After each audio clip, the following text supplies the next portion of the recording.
SETA and inside Turkey. I'm really excited that we are able to put this panel together, and I'm very honored to welcome Ian Lustig and Ran Greenstein. We will also have Galia Golan. This is part of an ongoing series of panels which we hold after our special issues, and I believe today's online panel will be a very special one, featuring hopefully 3 distinguished scholars who have contributed to our last issue. Considering the particular focus of our last issue, today's panel will be about the Palestinian-Israeli conundrum. For more than 70 years, the conflict has been at the center of world politics and the power struggle in the Middle East, and it appears to be returning to its roots with little hope that the conflict will soon be resolved. Today's panel aims to bring together the views and voices of 3 intellectuals who propose alternative approaches and out-of-the-box thinking on the Israeli-Palestinian conflict. Before we start, let me explain you the format. Each panelist will have 15 to 20 minutes to talk about their contribution to our last issue, and the panel will end with a quick Q&A session. Our first guest is Dr. Ian Lustig, the Best Heyman Chair in Political Science at the University of Pennsylvania. He is the author of Paradigm Lost, From TwoState Solution to OneState Reality. The recipient of numerous fellowships and awards, he has served as a consultant on Middle East, national security and intelligence matters for each of every American administration since 1970s, except for the current one. He is one of America's foremost experts on Israel and Israeli-Palestinian relations. He has published multiple books and dozens of articles in leading international affairs related to Middle East politics in general and the Arab-Israeli dispute in particular. His current research focuses on the origins and dynamics of the one-state reality in Israel-Palestine. Then we will have Ran Greenstein, who is an associate professor of sociology at the University of Witwatersrand in Johannesburg, South Africa.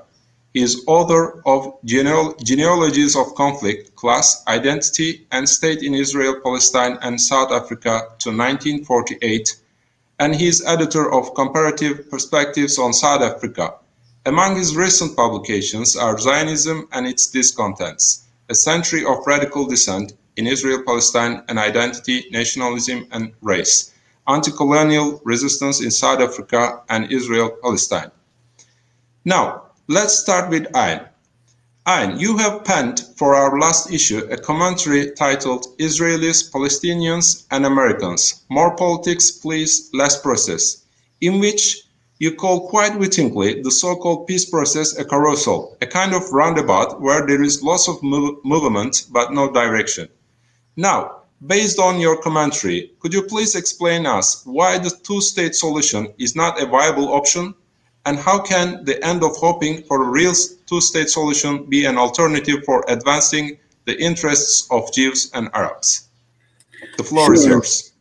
Thank you, and I appreciate the opportunity to talk with your audience and with Ron and other panelists.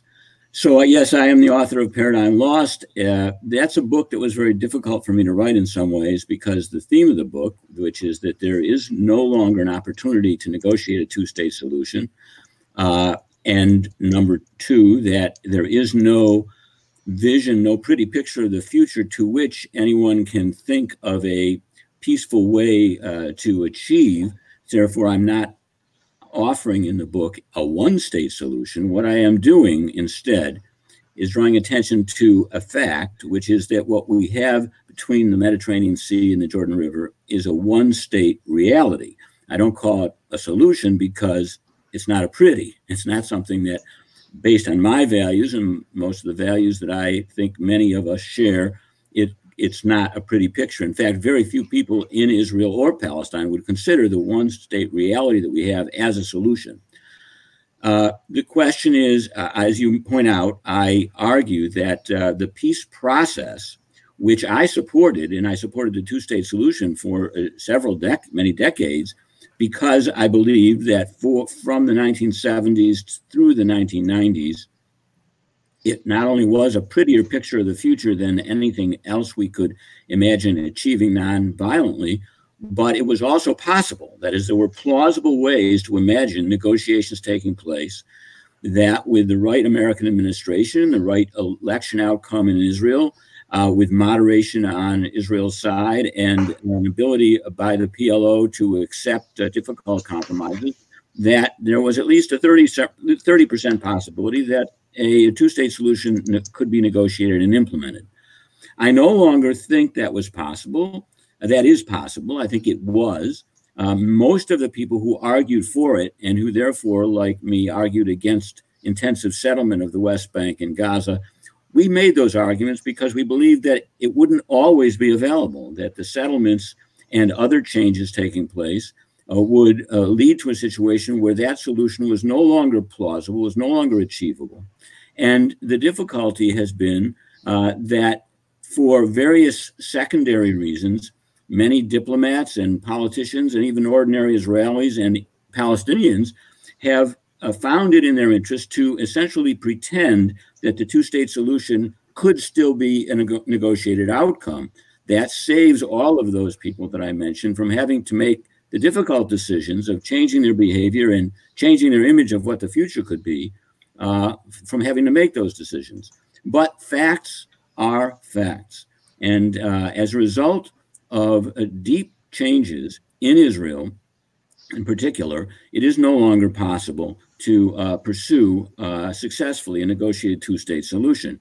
Now, most people who ask the question over the years, when is the point of no return? When will it be too late? When would we be constrained to abandon the idea of two states and think in terms of one state that would include both Palestinians and Jews as, in some way, equal citizens, have focused on the settlers and how many settlers there were in the West Bank and Gaza. And back even in the late 70s and early 80s, when Meron Ben-Venisti would say, the point of no return is just around the corner. And many people agreed and used his arguments in order to foster a kind of intense desire to stop the settlements. That was when there were only 30 or 40,000 settlers in the West Bank. There are now, over the Green Line, over 635,000. Almost 1 out of 11 Jews in Israel lives across the Green Line. So the entire situation is changed, but I wouldn't say it's only because of the settlements.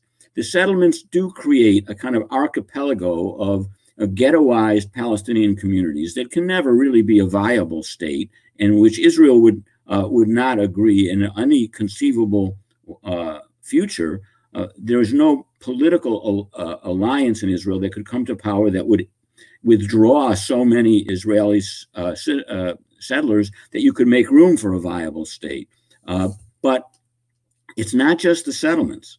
It's what Israel became that permitted those settlements to be created and expanded, and they are continuing to be expanded. Israel has become a very different country than it was in the 1960s, 1970s, 1980s. From an American point of view, we have things called red states and blue states, and we have purple states. We have some states that are very liberal and democratic. We have some states that are extremely conservative, will always vote Republican. And we have a few states that could go back and forth. Well, Israel used to be a kind of Connecticut or New Jersey, that is a blue state or a moderate state, a purple state. It is now a very deep red state. It's like Alabama or Nebraska or Idaho in the United States. It's not going to become New York or Massachusetts. And that's what it would have to have done in order to have stopped the settlements or to be open to a true negotiated solution with the Palestinians, as opposed to a kind of peace process merry-go-round where the pretense that we're possibly going to negotiate a two-state solution allows Israel to continue to settle, allows the United States administration to continue to keep the Israel lobby off its back, because after all, it's pursuing peace and cooperation with the Israeli government. It allows the Palestinian Authority to accept the bitter fact that they are not going to get a two-state solution while they still can collect over $400 million a year to help maintain a standard of living for elites in the West Bank. And it helps the peace process industry that can't give up the idea of a two-state solution, even though they use the possibility that it might disappear, or have used that possibility for decades to raise money. But the absence of that possibility still provides, it doesn't mean that these groups can't raise money on the idea that it still might be possible if we stop the settlements now, get a new election in Israel, get a new president in Washington, maybe we'll still be able to have a two-state solution. So keep supporting us. So everyone kind of benefits by pretending that there is the opportunity for a two-state solution. Everyone except, in the long run, Israeli Jews and Palestinian Arabs, who have to live in a society that cannot become fairer because nobody can recognize the fact that it is one state and not a democratic state in which a plurality of the population, that is the Arabs, there are actually more Arabs between the river and the sea than there are Jews, according to the Israeli army, do not have political rights, all of them, most of them, in the government that rules their lives. So my book is saying, number one, let's face up to the fact of the matter that it's a pretense to pursue a two-state solution. It's just as much a pretense to do that as the Trump plan is a pretense to be some kind of negotiated compromise between Israel and the Palestinians. Everybody knows that that's absurd, but this is an emperor's new clothes situation for the two-state solution as a whole. Where I go in my book that is different from others is that I do not argue that because there is no two-state solution available, there therefore must be a one-state solution. Just because you can't get what you want one way doesn't mean you can get what you want another way. That's not the world is set up. That's not the way it's set up. There's no guarantee. There's no word must. There must be an alternative. What I am saying, and it is hopeful, is that in the one-state reality, there are political dynamics that, if allowed to be unleashed, would transform Israel. Without negotiations between the Jews and Arabs, over the long run, the state between the river and the sea would stop being an extremely limited democracy with a ghettoized, fragmented, caste-enforced, oppressed Palestinian population and a divided Jewish population. It would become a large 14, 15 million person complicated political arena that would eventually extend political rights to all who lived within it. That may seem odd, but when you look at how democracies, limited democracies, do become fuller democracies, it takes a long time, and it arises as a result of politics. We could look at the fact that Black Americans were slaves after the Civil War. They were emancipated, but their rights to vote were taken away by Jim Crow laws and by political arrangements in which the Democratic Party had played the key role in keeping down Blacks and keeping Black Americans from voting. However, as a result of the fact that the world changed, that the Democratic Party changed, the Democrats started to need Blacks to vote in order to become elected, we find previously racist politicians such as George Wallace in Alabama winning his last governorship by kissing Black babies. And now the Democratic Party can't hope to win elections without a massive Black turnout, a massive turnout of the voters that they tried to keep from voting before. The same can be said about how democracies eventually brought in the half of the population, that is women, that were excluded from democracy. It wasn't because women and men negotiated an arrangement and the men finally decided it was fair. It was because some men were afraid that other men would win elections unless they, the men in power, passed laws that allowed women to vote for them. In other words, democracy has a kind of alchemy, a centripetal alchemy that eventually pulls in excluded groups.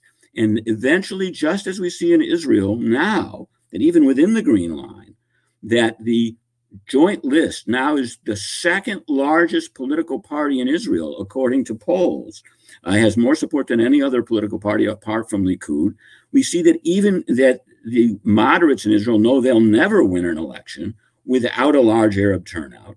And eventually that will mean that they will know that West Bank and Gaza Arabs will need to have the vote for that to happen. There will be splits in the conservative part of the Jewish majority. There will a population. There will be splits on the Arab side. So not all cleavage will run along the Arab-Jewish line. My book goes into details about how that can happen. It's not a plan, and because it's not a plan, it's not a solution. It's a dynamics of a one-state reality that expects that in the long run, the arc of limited democracy bends toward the inclusion of previously excluded groups. I also look at the history of the Irish. Ireland was annexed by Great Britain in 1800, and it took generations for Irish Catholics to get the vote. But when they got the vote in Britain, they transformed British politics, became the fulcrum of power, and eventually, 120 years after Ireland was annexed, most of Ireland seceded after a kind of intifada in 1921. So the history that we have to look for, we have to think in generational terms. We have to think about what are our values. Are our values a two-state solution per se, or are our values equality, legitimate opportunities for national self-determination for all, for Jews and Palestinians, and democracy? Because if those are our values, the two states are not the only way to get them. We can get them through one state. We can get through a state that democratizes and thereby ends the occupation. Because occupations end in two ways, not one way. One way that occupations end is for the country that's doing the occupying to withdraw. That's what happened when France left Algeria and ended the occupation that had lasted a long time. But another way is the way the occupation of the American South ended when the United States made those states, again, permanent parts, full parts of the United States, as the way the Western Galilee, the occupation of the Western Galilee in 1948, and it was called an occupation, that ended because the Western Galilee was truly annexed. And all the people who lived there became Israeli citizens. So occupations end in two ways, and we have to stop imagining that it's going to end dramatically with the withdrawal of Israeli power from Gaza and the West Bank. It's going to end through the absorption of those areas and the spread of democracy and equality across them, not only because of dynamics inside of Israel, but also because of effects over the long term from the international community. So mine is a hopeful, at once hopeful, but also is trying to tell people in order to start the progressive struggles that are most important and stop ignoring them, stop allowing apartheid to be implemented without calling it apartheid, we have to own up to the fact that the reality is there is one state that dominates the lives of all the people who live between the river and the sea. The name of that state is Israel, and all the people whose lives are dominated by that state, in the long run, they have a right to be represented in it and to have a portion of the governance of it. That's the long and short of my argument. Well, thank you very much, Professor Oren. I think that has explained from your own perspective why two-state solution is not a viable option. And I'm really curious how Ran will respond to that. And now we will have Ran Greenstein. Ran, can you hear me? Yes, I can. Now, Ran, based on your article, could you please elaborate on the current apartheid policies of Israel, as you call in your article, and how it is similar to and different from the abundant practice of apartheid in South Africa? The floor is yours. Okay, thank you very much for having me here, and I'm very happy to be together with Professor Lustig, whose work I've followed for many years, and he's a great scholar, so thank you again. I want to talk about Israel and apartheid, but first we have to understand what we mean by these concepts. So first, apartheid. Apartheid has two meanings. It's a system of political, economic, social control in South Africa that existed until 1994, but it's also a legal concept in international law. And we have to make a distinction between these two dimensions. So let's start first briefly with South Africa itself. The historical apartheid regime was based on three foundations. One is colonial dispossession, the second one was labor exploitation, and the third one was legal discrimination. And that put it at the center of social, political, economic relation, three dimensions: land, labor, and race.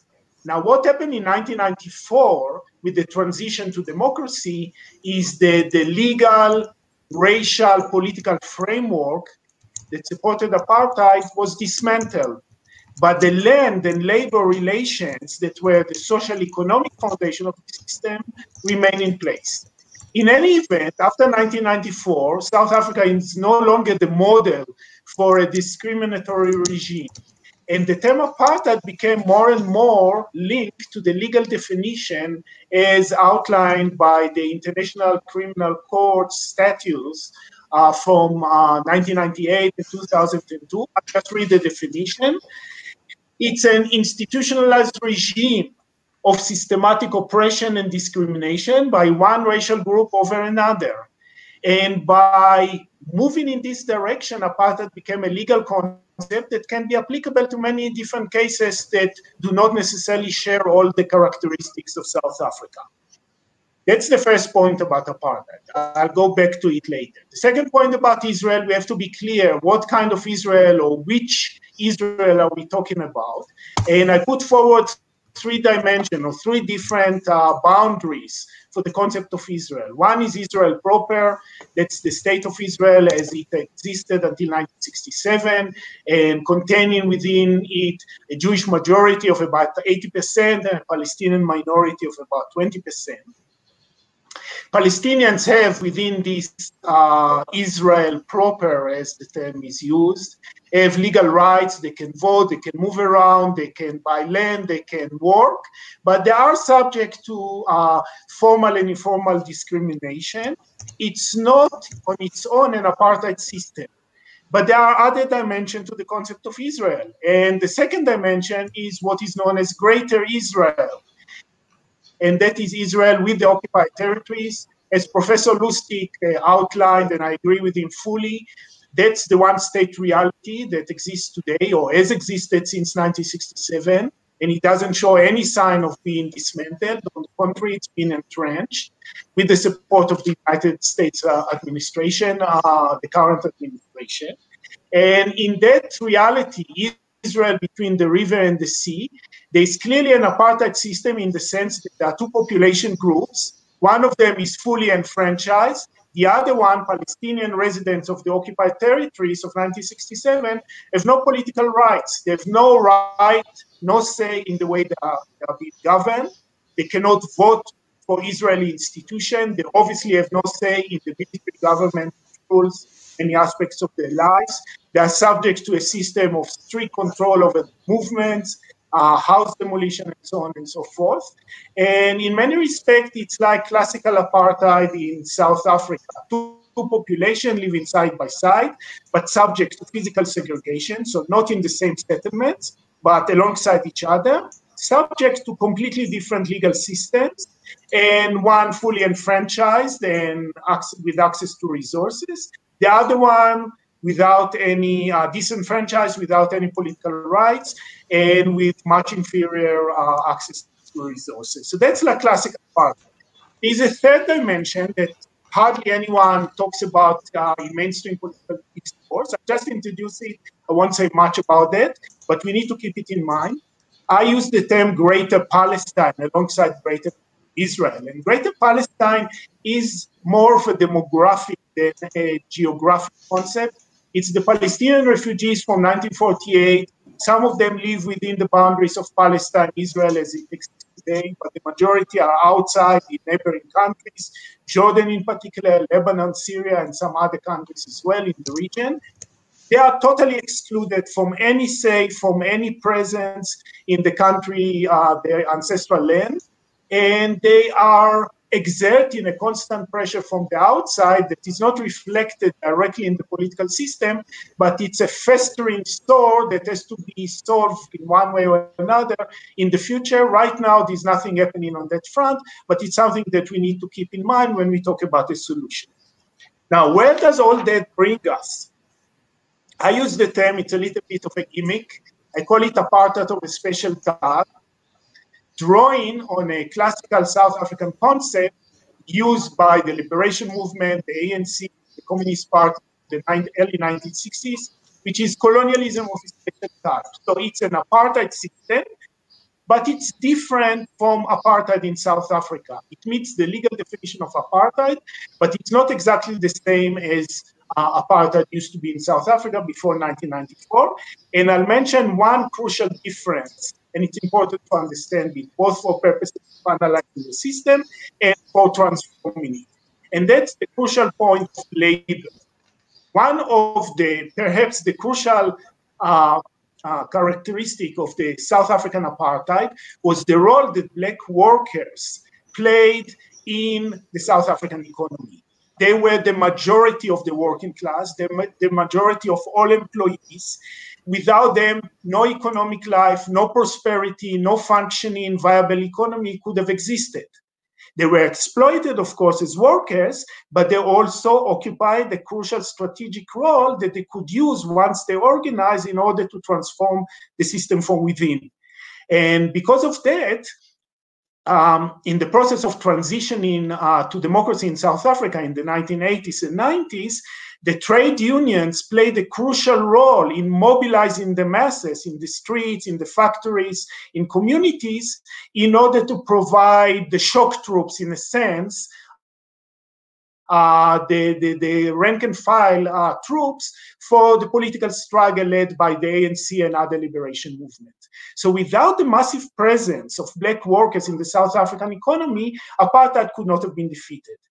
And that's a kind of a double-edged sword, because the majority of Palestinians are not exploited in the same way as laborers, cheap labor power in the Israeli economy. The Israeli economy is not dependent on their labor, even though it is using them whenever it's available and useful for them. But they are not central to the Israeli economy in the same way that the Black workers were central to the South African economy. And that deprives Palestinians from a crucial lever, crucial leverage that they could use in order to transform the system from within, for the simple reason that they are excluded from the system. They are not central to the system does not depend on them, and therefore they are more easily dispensable, and it's very difficult for them to organize from within, with one exception. And Professor Lustig mentioned that, and I want to reinforce this point. Palestinian citizens of Israel, about 20% of the Israeli citizenry and about 20% of the total Palestinian population, represented by the Joint List, which is a very powerful political coalition that won 15 out of 120 seats in the recent elections. These Palestinian citizens stand in between Israeli Jewish citizens and Palestinian non-citizens. They are both Palestinians and citizens. And this dual position allows them some measure of organization from within, putting pressure from the inside, and mobilizing for change. So for the way I see it, this group of people are crucial for any chance of positive, progressive political transformation in Israel, whether Israel proper or Israel together with the occupied territories, the one-state reality that Professor Lustig mentioned. But there is a problem, and the problem is that this group of Palestinian citizens are a minority, both among the overall Israeli population and the overall Palestinian population. They are about more or less 20% of, they are crucial in connecting the two groups, but on their own, without alliances, they cannot lead change because they are too small a group on their own to drive change within Israel and to lead the Palestinian struggle. So they must form political alliances within Israel with progressive Jews, liberal leftist Jews, and within the Palestinian movement with other political forces that operate in the occupied territories and other part of the Palestinian population. But we must recognize the crucial role and the important role they have played so far. 2 points about the comparison. One I already mentioned, and that is the crucial role of labor in the South African economy and its relative marginal role in the Israeli economy. That's important both for understanding the social system and also the possibility for organization and change. Another point, that's the only point where I would maybe hesitate to be as optimistic as Professor Lustig has been, is that in Israel, you have the historical consolidation over time of two ethno-national groups that are different from one another, Israeli Jews and Palestinian Arabs. And Palestinian Arab historically, over the last century, since 1919, when they started building the national movement, operated on a nationalist basis, not on the basis of general claims for democracy and equality and justice as Black South African have organized, but on a specific national basis. Now, of course, there's nothing wrong with that. Most anti-colonial movement operated on the basis of nationalism, but I think it will be difficult for Palestinians to abandon the nationalist framework and to adopt a human rights-oriented, political equality-oriented, new framework that will allow them to struggle within the one-state reality and transform it from within, as Professor Lustig envisages. I would very much like to see this happening. I'm just saying that the nationalist framing of the conflict creates an obstacle for that. How can we overcome this obstacle? There's no magic solution, but let me just put forward one concept that I think it's important to present and to think about it, about the future implication, and that's the notion of binationalism. I think Palestinians in all their different locations within Israel, in the diaspora, in the occupied territories, and Israeli Jews as well in Israel, whether in Israel or the occupied territories, demand rights as individuals and as collectives. So the political struggle of forces that want to change the system has to attend both to the individual dimension, equal rights for all, but also the collective national ethnic dimension, because people have built their political movement on the basis of this ethnicity and nationalism. It's very difficult to dismantle. How can we find a solution that incorporate both the individual dimension and of individual liberty and equality and the group collective dimension of national equality and justice and redress through the program of binationalism, which means that you have to develop a political platform that allow both members of both groups to work together, but also to organize separately if they so wish, and to fight for a new system that will recognize national rights in the areas of education and culture and language, but at the same time will also grant equal political rights and social and economic rights to all. This way forward is outlined in a series of documents that are known as the vision documents of the Palestinian citizens of Israel. They developed these through a very elaborate process involving hundreds of political activists, parliamentarians, intellectuals, academics, and so on in the first decade of the 21st century, around 2007. And these vision documents, even though they are Palestinian documents, put forward the vision of binationalism that progressive Jewish groups can adopt and use in order to formulate their own struggles. Of course, right now it's a long-term prospect. The Israeli left, the Israeli Jewish left, I must say, is quite small and undermined by Likud and other right-wing forces. forces that defined as liberal Zionists or left-wing Zionists suffered a serious defeat in the recent election. Right now, they have only about 4 members of parliament out of 120. It's a very small minority. But there are growing forces in civil society, NGOs, and other small-scale movements that recognize, as Professor Lustig said, that the only way forward is by forming alliances with Palestinian citizens of Israel, the Joint List in particular, and then working together on a joint platform on the basis of demanding individual equality and collective equality and binationalism. That's it. Thank you very much.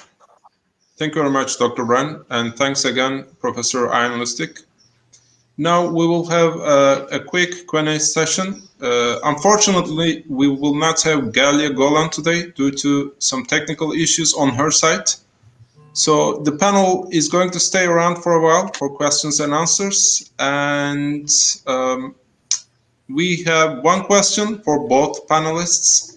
How do you think the 2020 United States presidential election will impact the situation? Are we going to see a change of policy and fading US support for Israel if Joe Biden becomes the president? Or is Trump's plan will be the grand strategy?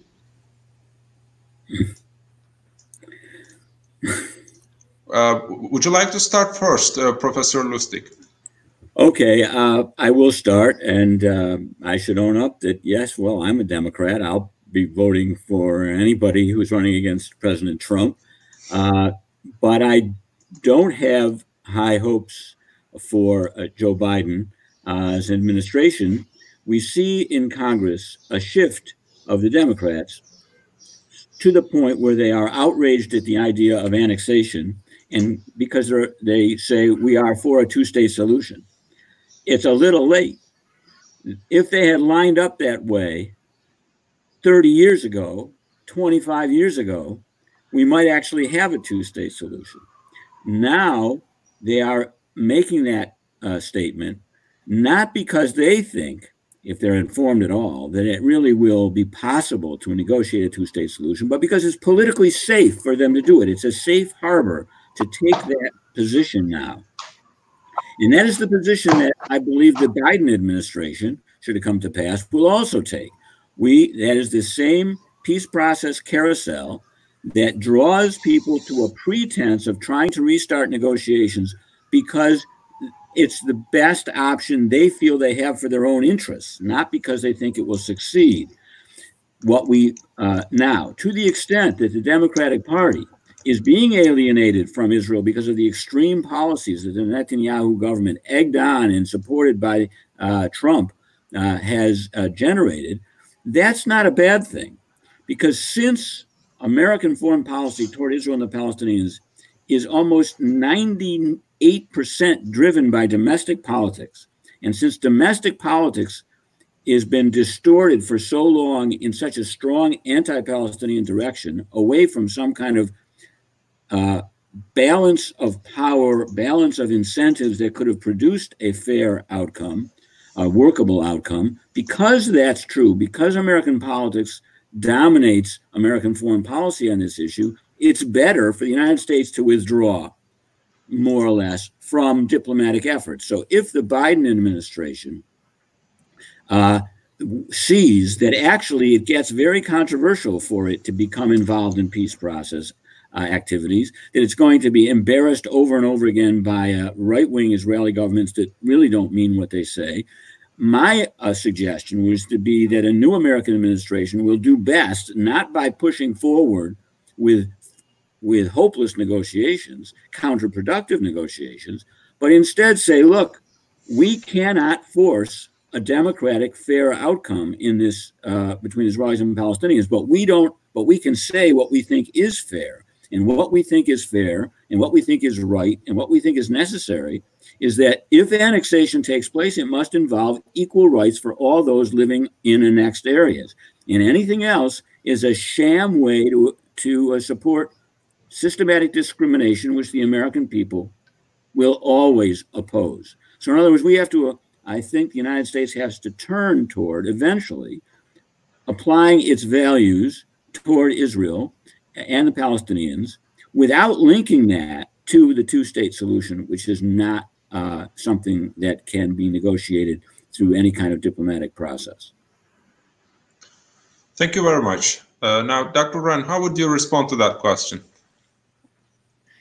Well, I think we have basically two possibilities here. If Trump wins re-election, we are going to see the implementation of a formal apartheid-like system quite rapidly. They are already moving in this direction. It might even happen before the elections in November, but it will definitely happen after the elections. What it would mean is that Israel would be transformed from an informal apartheid to a formal apartheid system. But in practice, the reality on the ground will not change much. It will just be further entrenched. If Biden is elected, I don't see any change. He will probably go back to the policies of the Obama administration, which have not managed to deter Israel from going onwards with its annexation, dispossession, and further oppression. So I don't see any radical change. But there's one possibility that is hopeful within that scenario, and that is that there is a rising group within the Democratic Party, not of the formal establishment, but people who mobilize, to a large extent, it's the constituency that supported Bernie Sanders in the primaries. They have much more critical position towards the Israeli government and, of course, towards American policies in the Middle East, in Israel, Palestine in particular. And they may provide pressure on the Biden and the other Democratic administration that might succeed it, to move in a more critical direction, to apply more serious pressure on Israel, not to revive the two-state solution necessarily, but to work towards greater democracy, to what I would say, and I think I agree with Professor Lustig in that, the way forward is not to go back to the discourse and the futile efforts and endless negotiations towards a two-state solution, but to work on practical goals, such as putting an end to land confiscation, putting an end to armed incursions by settlers on Palestinian communities, subjecting Israel to critical review, cutting the diplomatic and military aid to Israel, not continuing the automatic support. So it's not about renewing endless negotiation that we know have led nowhere, but intervening on concrete events and processes that may ameliorate to some extent the lives of Palestinians, but that will not happen from within the Biden administration. We need pressure from outside by civil society forces in order to force them to move in that direction. I'd like to add one thing. I agree with Ron. In my book, I go into some detail about the fact that the Obama administration really changed, and we can appreciate the glacial pace at which we can expect American policy toward this issue to change and the time frame that we should look at, which is a long one, by noting that the first Obama administration, the first 4 years, he actually took a very tough stand on Israel and was really trying to get a two-state solution. It was already too late, and he failed. But if you look at the second half, when it was dominated by the Kerry initiative, which was utterly hopeless from the beginning, known by everyone to be so, and completely ignored by Obama himself, who did nothing to support Kerry, that we can see a trajectory within the Democratic Party leading probably to what a Biden administration would be starting out as, not the first Obama administration, but the second one, and then perhaps moving a bit toward what Ron and I have talked about, an American foreign policy less focused on diplomatic achievement and more focused on holding Israelis and Palestinians to the same standards that of liberal democracy that we hold our other allies and the rest of the world to. Right. Thank you both. Yeah, if I may add one quick comment, ahead, please. Sorry, if I made one quick comment.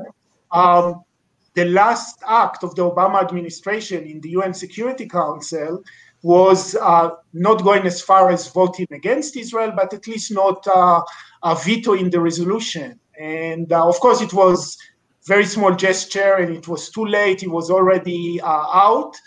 But if we can move more in that direction, not with Biden, but with people around him pushing that direction, that would. All right, thank you very much. Now we will have the last round of questions. This time I will ask one question for one panelist. This one is for Professor Lustig. It was tried in Cyprus and it failed and created more conflict than before. Don't you think it was even more unfeasible and more problematic than two-state options? What was tried, I assume the questioner is referring to, is some kind of negotiated arrangement between two opposing groups, one majority of about 80% and one minority, 75% to 25% of Greeks and Turks and Cyprus. Yes, that failed. And I do not expect a negotiation between Jews and Arabs to agree on the terms of a one-state solution to ever succeed.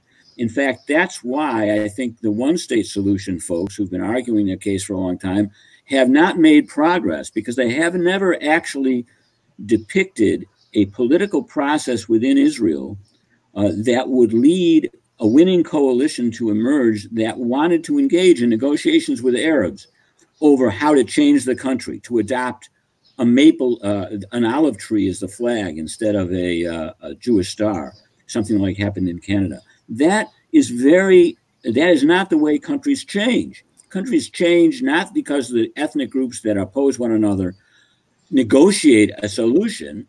They change because politics transforms those groups into smaller or larger groups, which then engage in alliances with one another, whether they're women or men or environmentally organized or economic classes, as well as extremists or moderates on the national issue in each camp, whether it's on religious versus secular issues. But within one political arena, democracy has an effect of mixing things up, not leading to negotiations between Jews and Arabs, but leading to political outcomes, which over the long run will change the face of the country. There were never any negotiations between Black Americans and white Americans that led to Black Americans having political power and having the vote. That is a result of the unintended consequences of competition within the American democratic polity. That's what I have in mind. It was not tried in Cyprus. It was tried, as I pointed out, in Britain. It was tried in all the industrialized countries that eventually incorporated women into politics without ever having negotiations between women and men over whether to do that.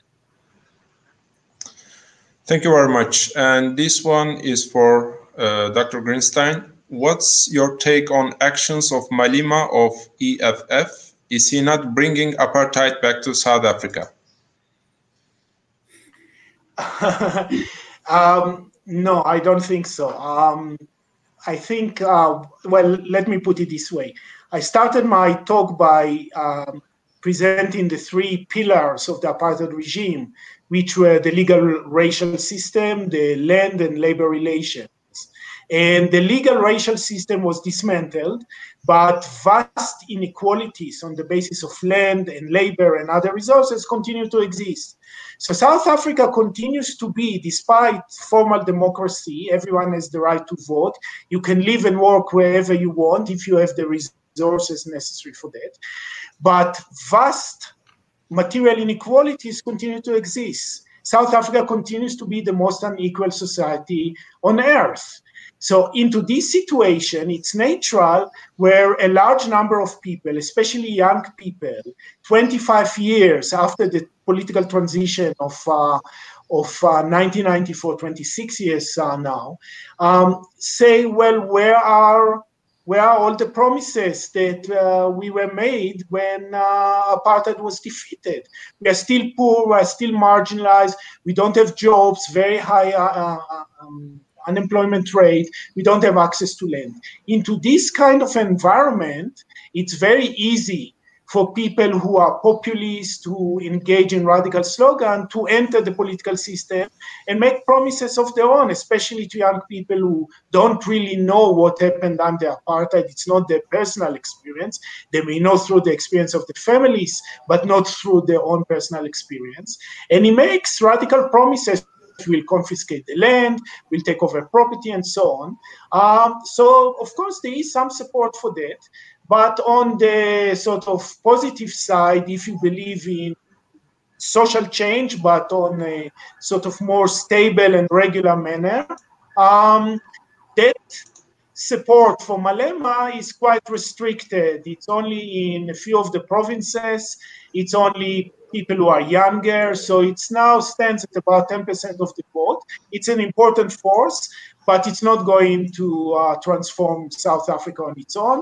The ANC is still in charge. The ANC has its own problems, and I don't want to go in depth into South African politics, but for the next decade at least, I think we are going to continue to experience quite stable, orderly, but gradual and slow change.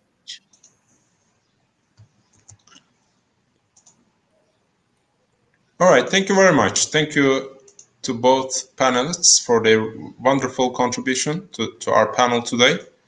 Now, with that answer, I would like to thank everyone for watching us on the internet. And I think Galia will not be able to catch us. She has just sent me an email. I was checking that one, but unfortunately, we will have her in another panel. I would like to apologize for that. And I hope everyone has enjoyed the panel today. And personally, I have learned a lot, particularly from the analogies drawn between the United States and the conflict in Israel. And I'd like to thank Dr. Ran Greenstein for his wonderful contribution. I'm still struggling with the concept of binationalism, but I think I will get around it soon after this presentation. And hopefully we will meet in another occasion. And I would like to thank again for your contributions. And I assume that everyone is checking their time now. So I will simply say thank you also to everyone watching us via webcast all over the world. Please remember to follow us on Twitter @InsideTurkey, and please visit our website www.insideturkey.com for further news about our events and publications. Have a good day. Thank you. Thank you very much. Bye-bye.